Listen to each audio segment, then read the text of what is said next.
welcome to everybody here today for this third webinar in a series on degrowth. Warm welcome to all the minor studies who are participating in this on behalf of Studium Generale from Saxion Deventer. My name is Jan Reinder. I'm from Project Wijsheid and I will be moderating this discussion.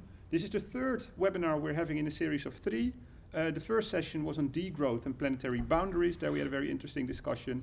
The second session was on agriculture and food production. And for this third session, we will be discussing the role of the economic and financial system in respecting planetary boundaries.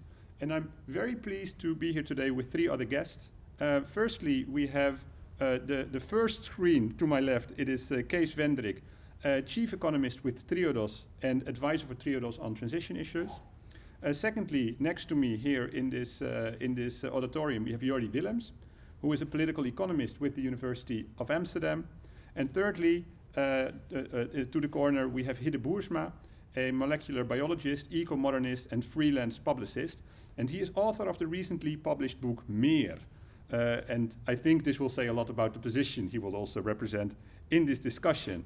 But this session will again be digital, like so many things at the moment.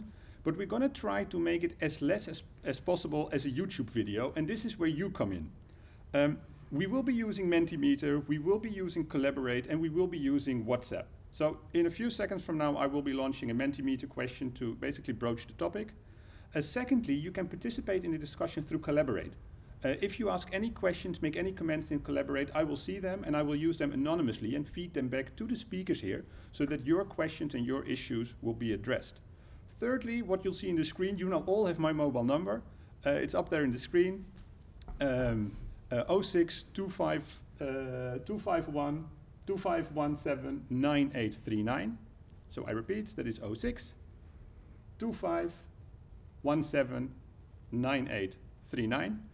And you can easily send me a message. You can either ask me a question or you can make a comment, and that is something I will also feed back into this discussion.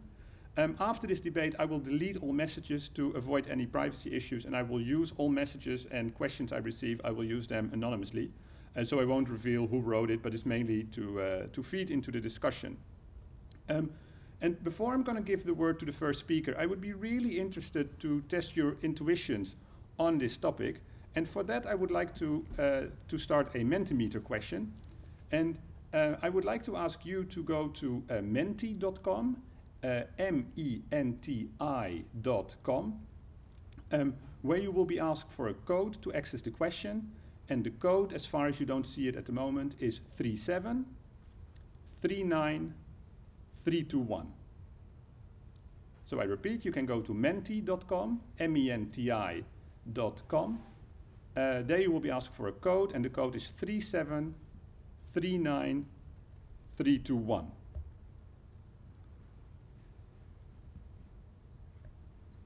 And the question you will find as soon as you are there is, can humanity stay within environmental planetary boundaries with the current economic and financial system?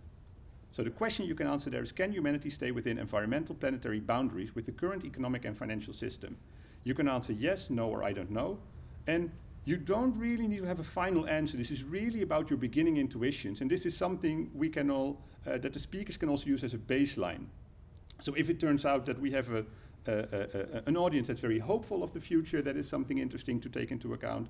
If many people say, absolutely with the current economic and financial system, we can stay within planetary boundaries, that's interesting. Or if people say, I don't know. So I will give you 20 more seconds to go to menti.com with the code 3739321 and to answer the question, can humanity stay within environmental planetary boundaries with the current economic and financial system? And now I'm briefly looking at my technical man. Are answers coming in? Yeah, very good, very good. And should we still wait for a bit more, or? Yes, a little bit. Very good. We'll give 20 more seconds to answer this question.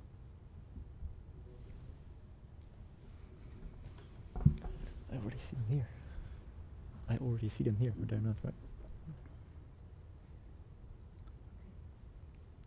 Very good. Many thanks for the answers. And I'm not sure whether Kees and Hidde can see the response, but there's a very clear response in this case. Out of the 23 answers we've received, 2 people say yes, so within the current economic and financial system we can stay within environmental planetary boundaries. 19 people say no, so very clear skepticism about the possibility. And there's 2 people saying I don't know. So these are the people that still either need more information or have questions, and please feel free to ask them to me either by Collaborate or for WhatsApp. Many thanks already for your participation now to this discussion. And with that being said, I would like to call upon the first speaker, Kees Vendrik, Chief Economist from the Triodos Bank, to provide his perspective on the substance matter of today. Kees, please. Thank you, Jan. Good afternoon, everybody in the Saxion community. Great to be in your arena for this very important discussion, and I'm happy to contribute here. I see my presentation is being shared with you all. I hope you manage to see it well. Let's move to the second slide, please. The basic question this afternoon is, and here you see the donut image of Cape Rimworth. Here in one picture, at a glance, you see the basic question humanity faces today. We apparently are running an economy and a society that doesn't respect the major planetary ecological boundaries right now. So we really have to do something about it. And there is a lot of urgency there because we know, take for instance, the issue of climate change. We know if we don't move away from the emissions, the global emissions we have today, in let's say the next decade, if we don't make a substantial shift there, there is a real danger that climate change will really surprise us in the next decades and increasingly will lead to economic costs for the future generations. So we really have to avoid that, and I believe very strongly that's the basic responsibility of the present generation. That's us. At least I feel I'm part of that generation.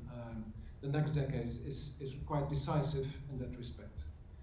Next to respecting the planetary boundaries, saving the natural capital our economy is based upon and our society is functioning on, we have many social shortcomings in terms of equity, in terms of gender, in terms of poverty.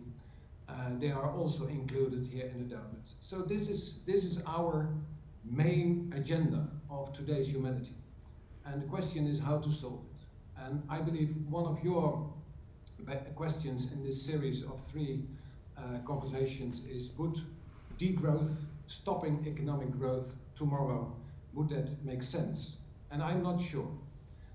On the one hand, you could say, yes, we need to stop the fossil sectors in the economy, following the examples of climate change.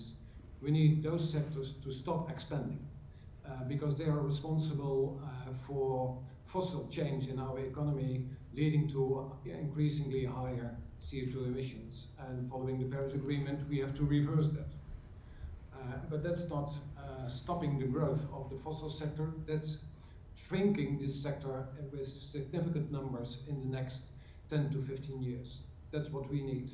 On the other hand, we need a rapid speed up and growth of the sustainable parts of the economy. Take, for instance, in the energy system, we need a rapid growth of offshore wind, for instance, here in the North Sea. I think we have to multiply the installed powers that have been produced in the past few years in order to make the energy system fully sustainable. So the transition we need in order to serve this agenda is, on the one hand, a shrinking of the fossil elements of our economy, and that will be quite hard. And on the other hand, it will mean that we have to increase the sustainable parts of this economy and multiply them. That's what we are working here in Triodos every day on financing the sustainable parts of the economy.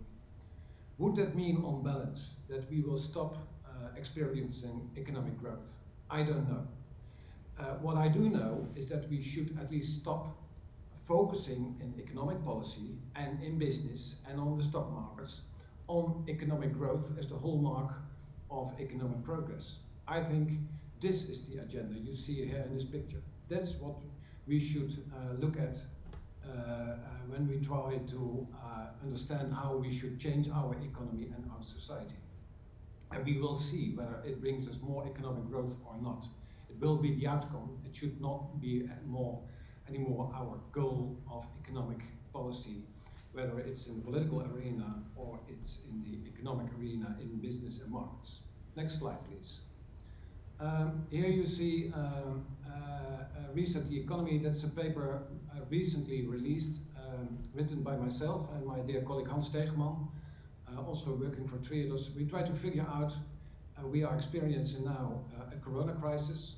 There's a lot of discussion whether the corona crisis is a kind of giant wake-up call for humanity, that we are running a wrong economy, and we should do something about that. I think all these comments make sense, and Hans and I have come up with a kind of agenda, how to steer to a more sustainable and inclusive economy, building on the experience and the lessons learned from the corona crisis. In the next slide, please, you can see this is quite a strong and broad agenda. It's not just focused on one idea, for instance, let's stop economic growth and that will solve all the issues.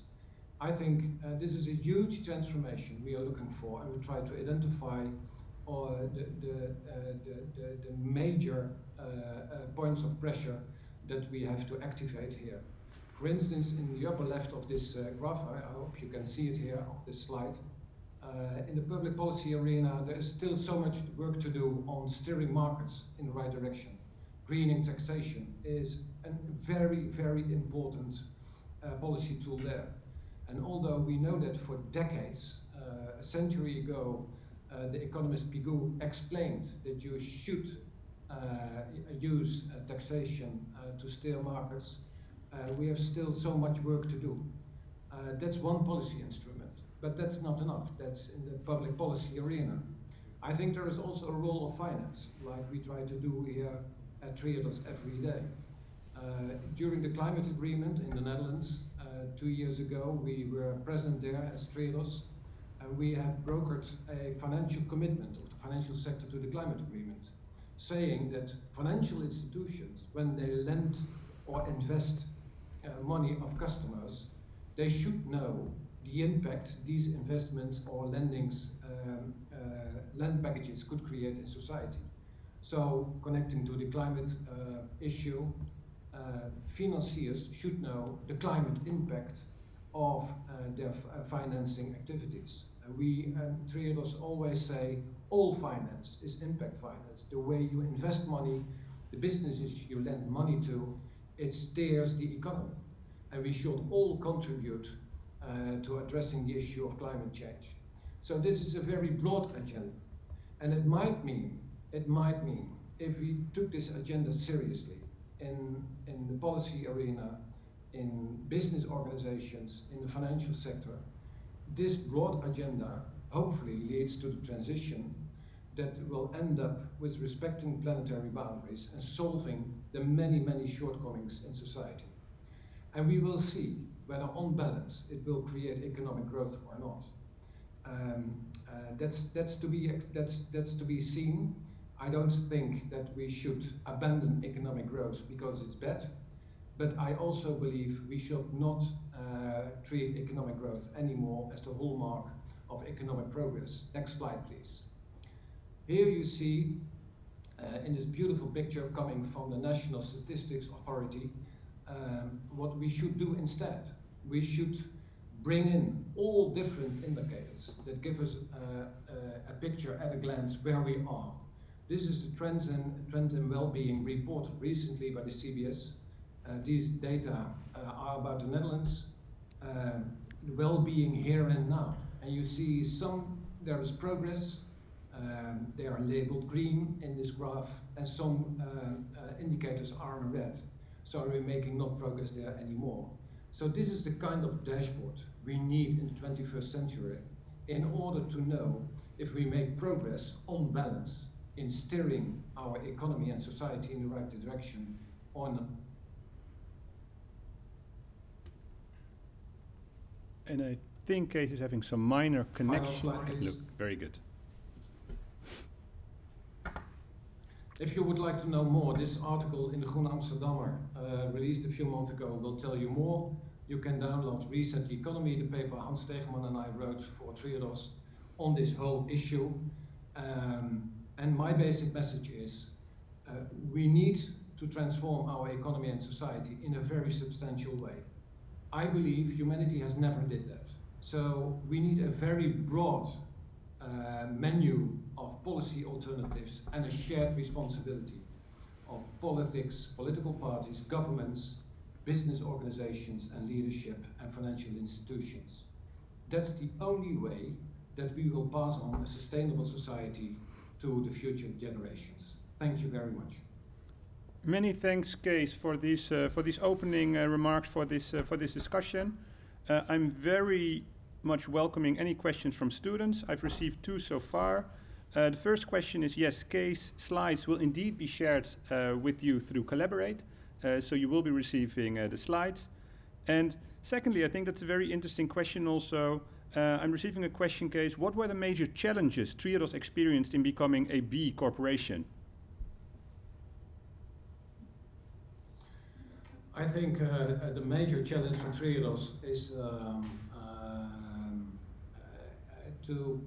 and it's an interesting notion to know, especially given the theme of this afternoon, to manage the growth of the bank in a sustainable way. Triodos started 40 years ago. Today, we have 750,000 current account holders in 5 countries. We manage assets in emerging markets. So the bank has grown significantly, and it has taken a lot of effort of my colleagues to do that in a way that preserved the original inspiration of the bank. And I think we did so, but that's every day a challenge to lead the growth, the natural, the organic growth of Triodos in a good way.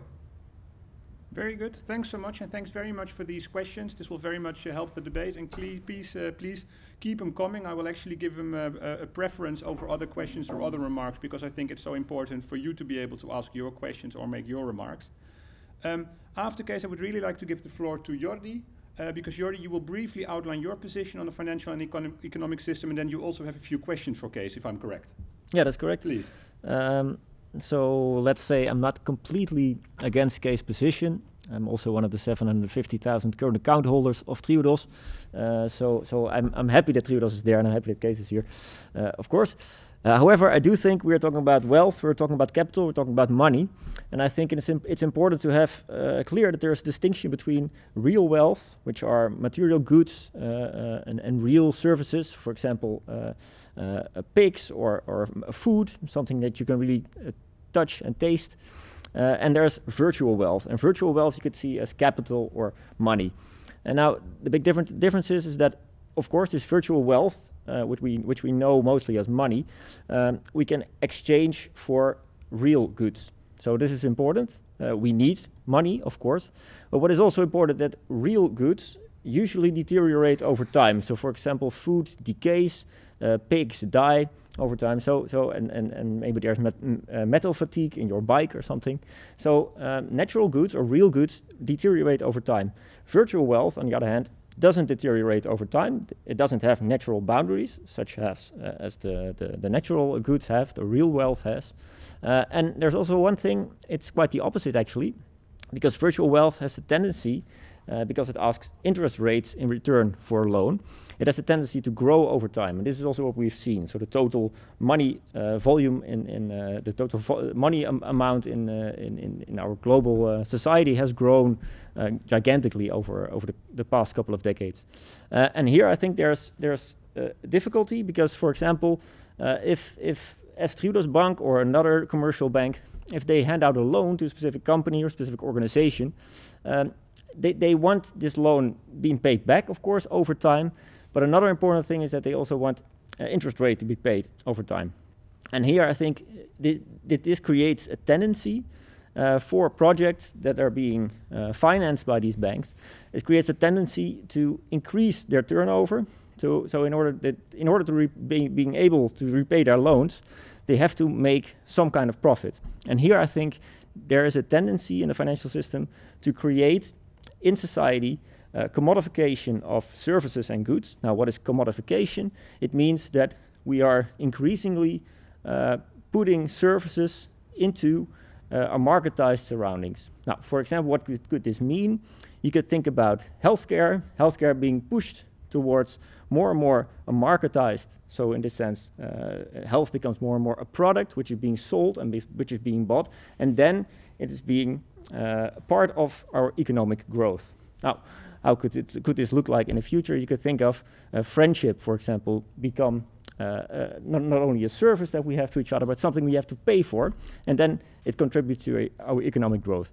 These are examples in which you can see that we are slowly commodifying our whole economy, and it's the reason for this, or at least it is stimulated by this tendency of financial capital to grow and to accumulate more wealth. And this is here, I think, a question for Kees as well. Kees, how do you see at Triodos, how do you see, for example, if we see that we need projects to restore nature, so for example, reforestation projects, I'm sure you as part of Triodos Bank are happy to invest in these kinds of projects, but how would a reforestation project, which doesn't really pay us any money, it doesn't have a real turnover, doesn't have a lot of economic activity in it, how can that produce enough money to pay back its loan and even the interest that you ask? And perhaps I can add to this question, Kees, before you answer it, because I received an addition to this question from one listener and viewer who is saying, and also factoring in inflation and the risk of the project failing. So how will you account for that? How will you account for that as well? Well, to respond quickly, indeed, inflation is a really valuable notion here and should be part of the answer. That's why it really makes sense, but that's sound macroeconomic policy, not to steer the economy in a situation of almost deflation. And that's one of the major issues of the past decade. So I think in order to reduce the tendency, the thriving forces that lead to economic growth, I mean, that's your major point, Jordi, we need a balance between interest rates and inflation, so that real interest rates are as low as possible. Next to that, I think it's really important, and that's also part of the broader agenda set out in Reset the Economy, the paper I just presented to you. We need a rebalance between lending and investing, between debt and equity. And the major reason for that is, I think, a healthy economy can only thrive, and especially an economy in transition needs a very diverse financial system with many sources of finance. And the European economy especially is really dependent on lending, on bank finance. Now that might seem odd for a banker, at least someone who is working for a bank, to say to you, but for the whole being, for the sanity of the whole system, it really makes sense to rebalance between debt and equity, reducing the tendency you just described to Jordi. Now, for instance, and the final point is, part of our job here at Triodos, for instance, investing in reforestry, which will be a very important market in the near future, because we need this kind of regenerative economic activity to at a very much larger scale that will have to grow significantly to contribute to the Sustainable Development Goals and the challenge as imaged in the donut of Kate Raworth. These activities will require probably government intervention.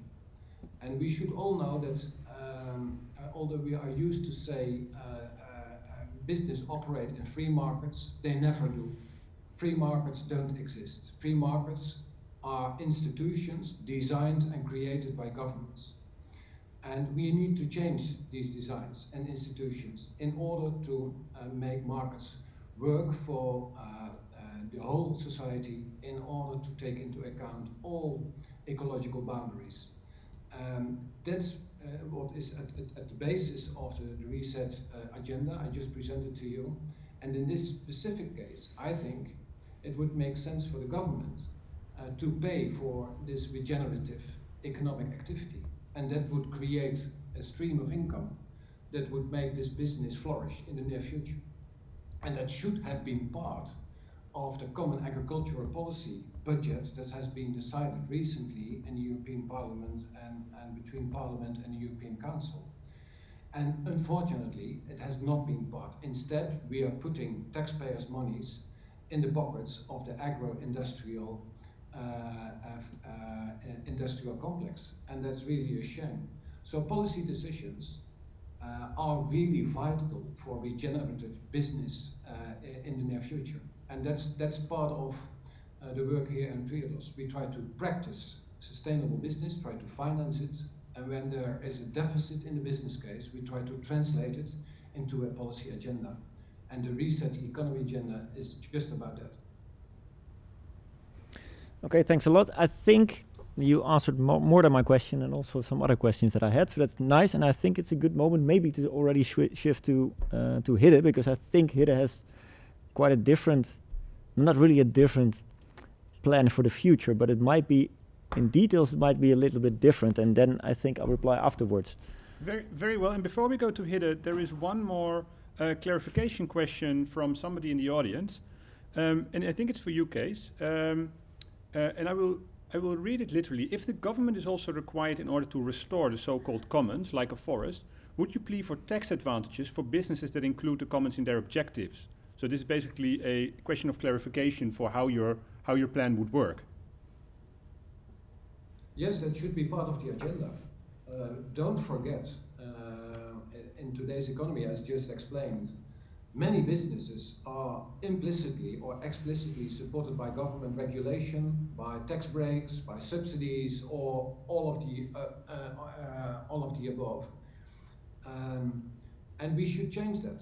That's what really is real, and we should use this instrumentarium of the government to steer markets in the right direction and to incentivize entrepreneurs and financiers to take up this regenerative business. And the whole issue here is about subsidizing and funding and using, for instance, CO2 credits for this agroforestry business that we so desperately need.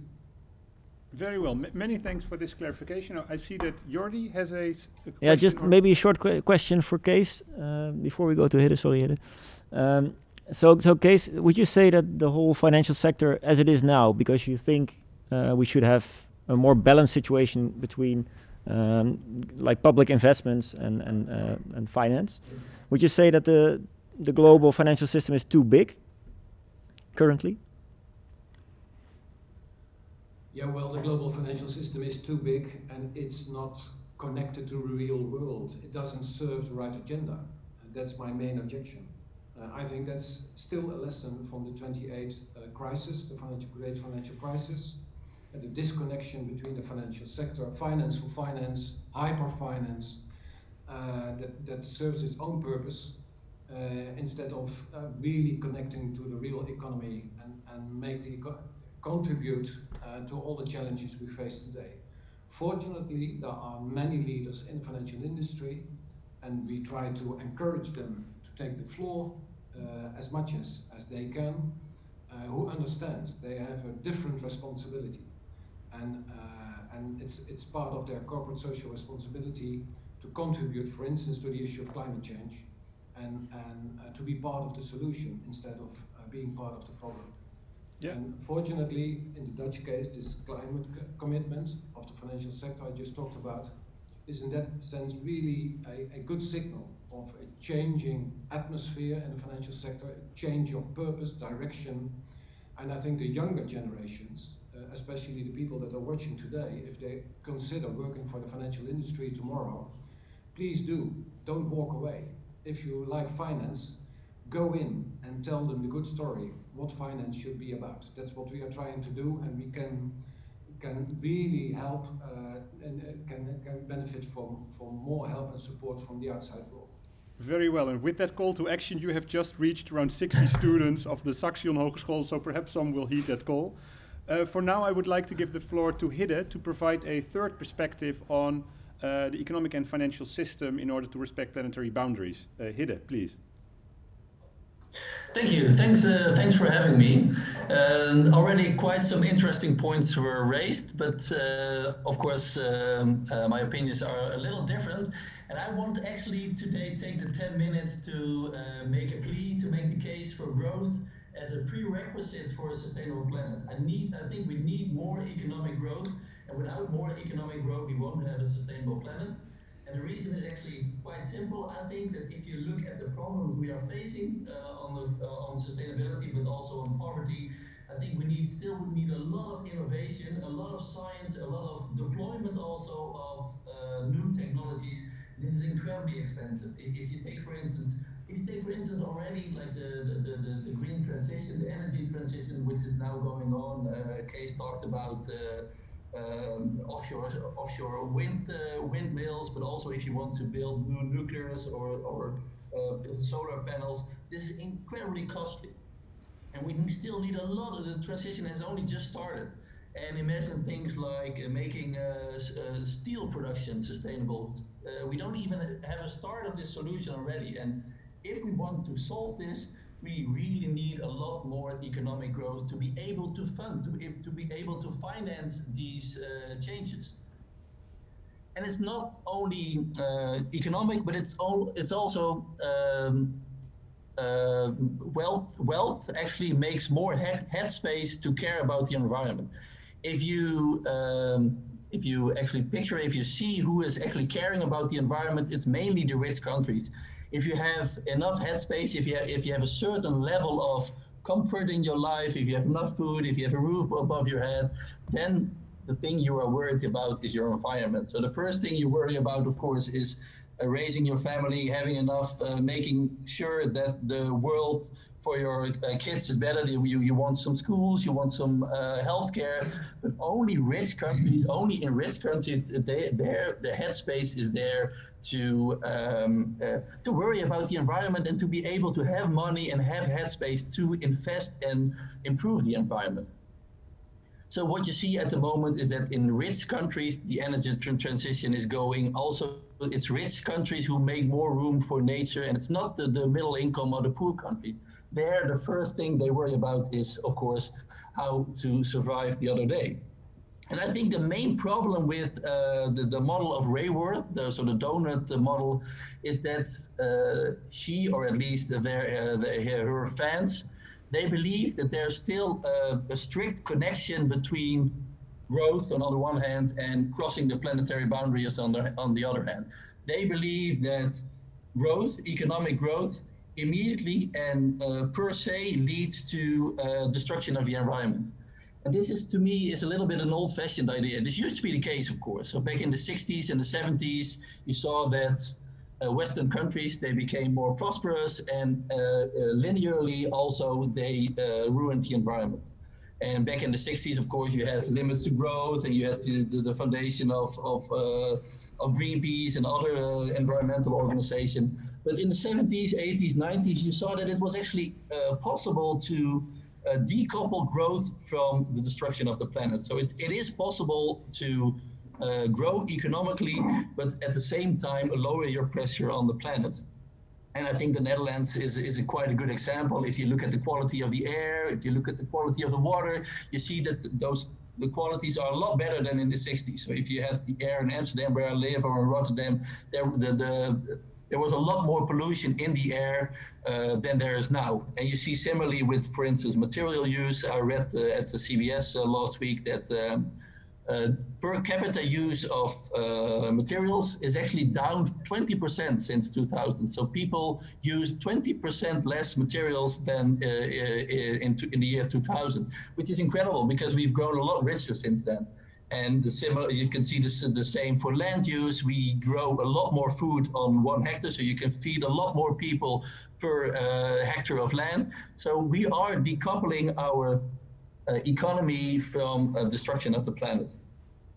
And you see that it's happening mainly in Western countries, but you can also see already in China. Of course, they have been growing economically at the expense of nature the last 30 years. But I'm convinced that in 2030 or 2040, the air in Beijing will be a lot cleaner than it is now. And sure, of course, the main people often say, if I tell this story, they say, well, we exported, of course, a lot of industry, and this is true. But even if you take into account that we now make our clothes in Bangladesh instead of in Twente, you even see that if you calculated the consumption per capita, including everything which is important, then still the Dutch economy is actually decoupling. So I think we should focus actually on economic growth just to make the world more sustainable. And does that mean that I think that the current economic system is good, is okay, is working? Of course not. I think that we've been beaten down by neoliberalism for 40 years now. And what is happening that at the moment, a lot of this economic growth is not used at the way I would like to have it used. So what you see, I don't know, a couple of months ago, the book Fantoomgroei by Sander Heine came out, and it showed that while we are economically growing, the incomes of the working class people is already flat for 40 years. We've not been improving our environment enough. We've not invested in healthcare or in education. But eco-modernists, they stand on the shoulders of the classical social democracy theories. So we believe as eco-modernists that yes, growth is necessary, but we should use the growth at a different way. We actually believe that we should go back to the big governments of the 60s and the 70s, where governments actually led the way to a better future. They had an idea where the world was going. So they had, for instance, a zoning policy or an innovation policy or a healthcare policy. And since the 80s, of course, we all know that everything is decentralized, everything is privatized. So the money is going only in the pockets of the aandeelhouders. What's that in English? Shareholders. I don't know. Shareholders. So we should change it. We should have a bigger government who can lead the way, and I think this is possible. I think I remember that my grandfather, who was actually a farmer, back then governments even decided what he had to grow. And this is, of course, far-fetched, but I believe if we have a big government who, again, gives us a world where we want to go in 2050, we can actually have a green and prosperous planet at the same time. Many thanks, Hidde, and also many thanks to the audience. It's really interesting. Hidde clearly struck a nerve, because whilst Hidde was speaking, questions and comments were coming in. Some of the questions and comments were actually addressed by Hidde later in his story, but still I think it's nice to give some feedback here. First of all, there's a number of students who still insist that the Netherlands and other rich countries have exported their problems to other countries. So perhaps you can elaborate a bit more there. And this is, of course, this is true, but the things you can export are actually a lot fewer than you would actually expect. So if you, for instance, look at the greenhouse gas emission, so the difference between the production in the Netherlands and the production in the Netherlands plus the import, it's only 10%. So, and it's often you think, of course, about the clothing in Bangladesh and a lot of plastic stuff from China, but a lot of stuff you can't export. So, for instance, mobility, cars on the road, they're still here and they pollute here. And the same accounts for our food. A lot of food we produce here or in neighboring countries. So it was actually, when I researched this, it was actually quite surprising that we are exporting only 10 to 20% of our materials, our greenhouses, our food. And of course, if you study decoupling, you know this. And what you do is that you don't you're not focusing on decoupling on Dutch production, but on consumption per capita. So what does a Dutch woman or a Dutch man actually use, including their imports? And then still the Dutch economy is decoupled. Thanks very much. Thanks very much for this, Hidde. This gives some more flesh on the bone with regards to the exporting problems or not. One of the audience members has commented that he thinks what you are saying is a very realistic view on climate change and the economy. So at least one person agrees with you. But on this decoupling that you've now mentioned, I think there's an additional question with two students calling into question the effectivity of decoupling, as there has been a literature review has been shared with the students that is actually very critical on decoupling. Do you think, how certain are you that decoupling works, and do you think it will work equally well for the various areas please go ahead. Yeah, so this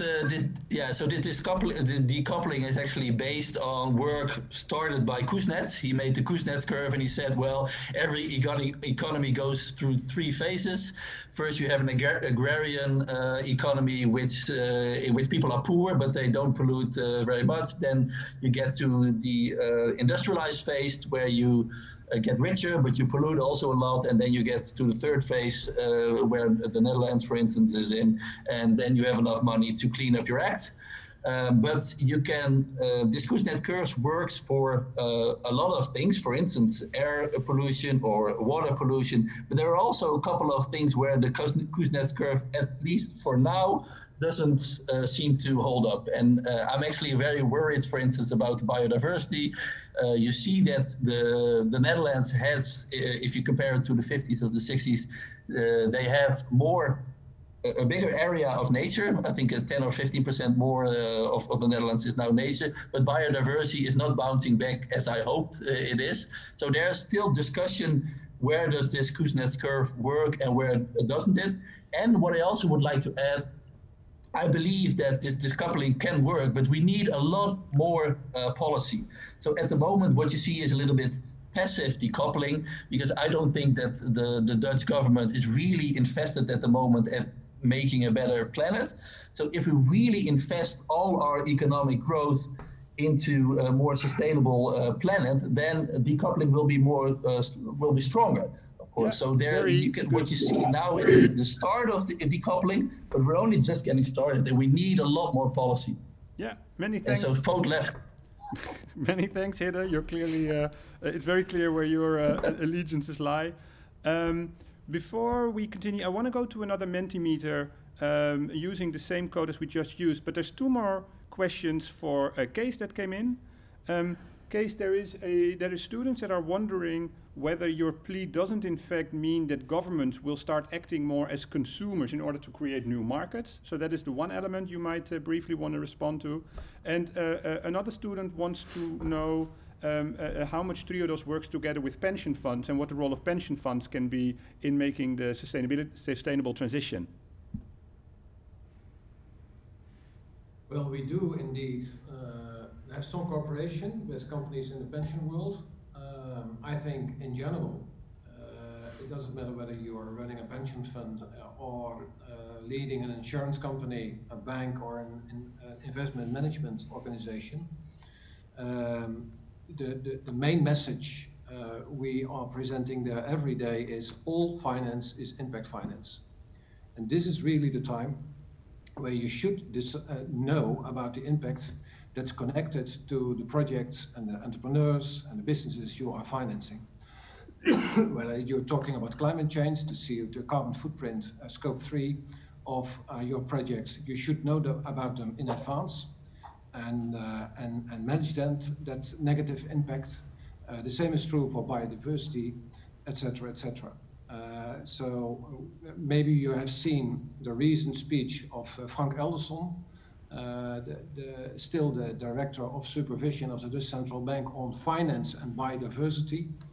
I think he did a great job. He's really calling the financial sector to commit in very concrete, practical terms to biodiversity targets. I think that really is an approach that makes sense to me. Yeah. The question about governments creating new markets, acting as a consumer, I try to figure out, to understand that question. Maybe you can help me, Jan. Yeah, I'm giving you all the information that I have personally. I think the question is, to what extent is it desirable that governments start spending and in that sense start creating markets without them perhaps being commercially viable? So it would basically mean that governments would need to continue keeping these markets alive because they cannot exist in them by themselves. I think that might be the question. I see. Well, let's say, let's build on the work of Mariana Mazzucato here, that an entrepreneurial state not only invests, like Hidde was referring to, in innovation, in science, and needs money to do so, but an innovative state also creates new markets. And that might fail. That's really true. In the past, in the 50s and 60s of the last century, many governments did some experiments there. And again, don't forget, there is no such thing as a free market and a business that's standing on their own feet. All markets are designed and created by government regulation. And the question is not if governments should create a market, but the question is, which markets do we need in order to support the societal agenda? Yeah, exactly.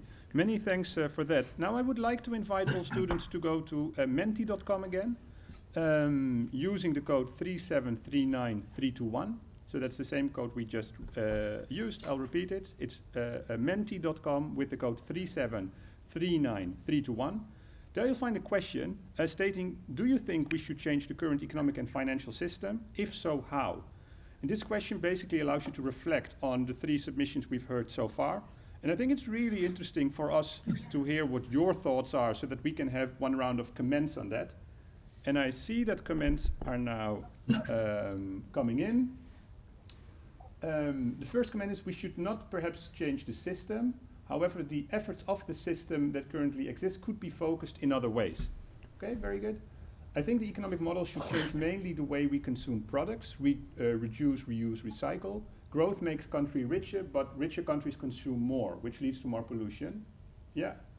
And thirdly, we should create incentives, tax reductions, access to subsidies if a business truly includes improvement, restoration of the commons in their objectives. So this is this refers back to these tax breaks that were previously also asked about. We should start funding sustainable projects instead of environmentally detrimental ones. Okay, very good. I like the idea of being aware of the impact of finance, so rethinking the projects we finance and which we do not.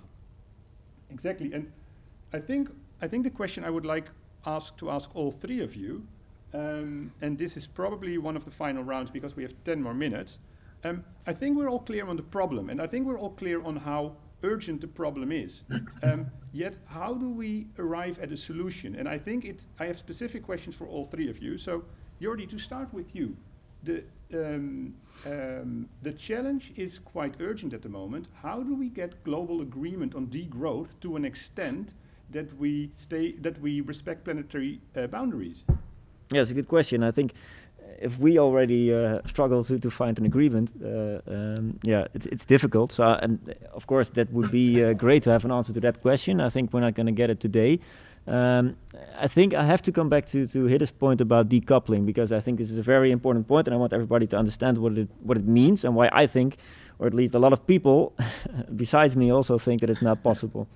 And Hidde, please send me those documents where you find the proof or the empirical evidence for decoupling in the Netherlands and also in other places, because all the evidence I found mainly shows recoupling, recarbonization of our economy. So just to make it very clear and hopefully very short, because we have short amount of time, but really these graphs, the 2 lines between economic growth and let's say environmental pressure. So indeed, there are a lot of indicators you can look at. For example, CO2 emissions. These lines are very correlated. So there are not so many graphs, not many variables you find that are so correlated as these two. So when economic growth goes up, also environmental pressure, in this case, CO2 emissions goes up. And indeed, as Hidde says, there are slight moments in history where you see that economic growth has risen sharply, and then the, let's say, environmental pressure has only increased a little bit. And this is what you call relative decoupling. Yeah? And what we need, of course, because we are already overshooting our planetary boundaries, is absolute decoupling. And this would mean that economic growth increases while environmental pressure decreases. And there's absolutely no on a global scale, there's absolutely no empirical evidence that this is actually possible. And there are also little indications that it is also possible in the future. Many things that we can look at for these arguments. For example, one is that if you make a product more efficient or a process more efficient, it also means that it requires less money to do it, so it becomes also a lot cheaper. And people have this money to spend on other things that might also pollute. This is one thing. It's called the Jevons paradox or rebound effect. Another thing is that services is, for example, what we do here today, educating you, hopefully, it also requires a lot of stuff, a lot of resources, a lot of energy, especially now. Although we don't have to travel, that saves us some energy, but there are like 6 computers here in this room and a lot of cameras and stuff, so we also use a lot of resources, and this is services. So if we would only use services for our economic growth, this would also not make us decouple that much the way we want. So I really don't see how this is possible. Many thanks for that, Jordi. And Kees, a variant to that same question for you. You were describing that we have around 10 more years in order to make this transition to a more sustainable economy. At the same time, how are we going to do that on a global scale? How are we going to include Chinese banks? How are we going to include the government in Brazil, in many other countries, in order to make this transition on this short notice? Are you hopeful about this possibility? Wow, that's a very important, not to say crucial question of this time. And the fact, I don't know the answer. I think the best thing we can do is to knock on every door that you are in front of every day. That's what we at least try to do here in Triodos, and pose the right question.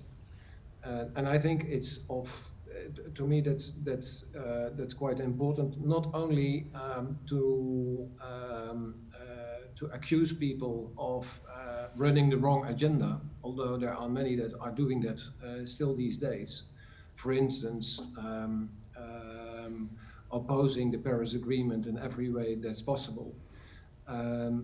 I think the best way to convince people to on board here and to become part of the transition movement that we need globally the next decade is to make tangible that this sustainable economy we are looking for, that respects the ecological boundaries, that's socially inclusive, etc., is not just a nice idea, but is already happening.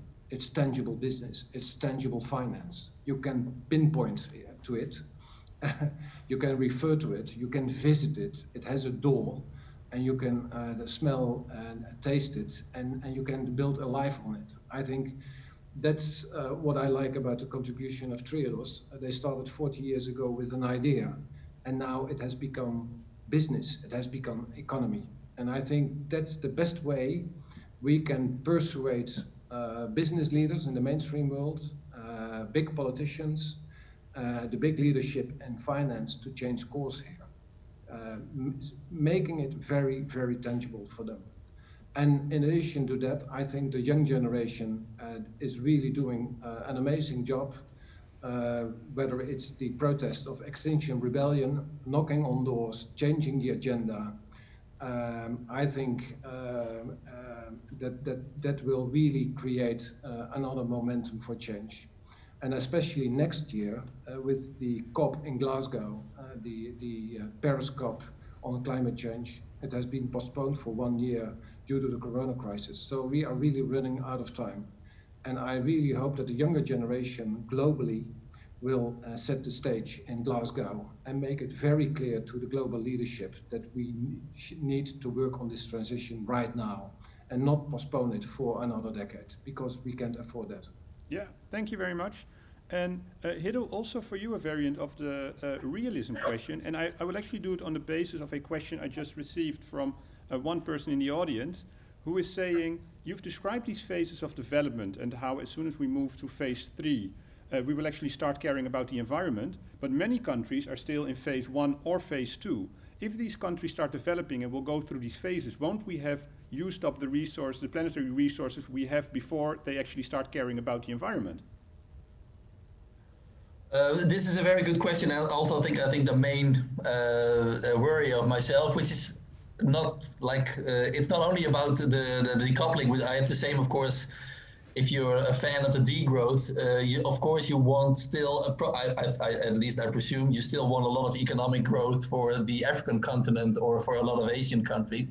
So they are going to consume more. What I hope, well, let me say, first of all, it means that we have to work harder. I believe that a lot of African countries should have the opportunity to pollute the planet a little bit, because you need it for economic development.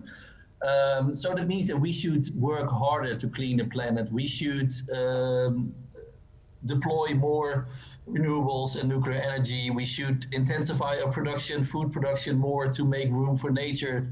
There's a lot that we can do at the moment. And at the same, so if we, I don't know, if a lot of African countries double their CO2 emissions, it won't make a dent in the climate change. And if we have our, it would make a big splash. So I would say focus on what we can do here in developed countries. And then, of course, a lot of the technologies we are developing hopefully can be used fast in developing countries. But it is definitely a problem. But I think it's a problem for all systems. How are we going to get the whole world to become more sustainable if for a lot of people, for, I don't know, 1 billion people don't have electricity yet?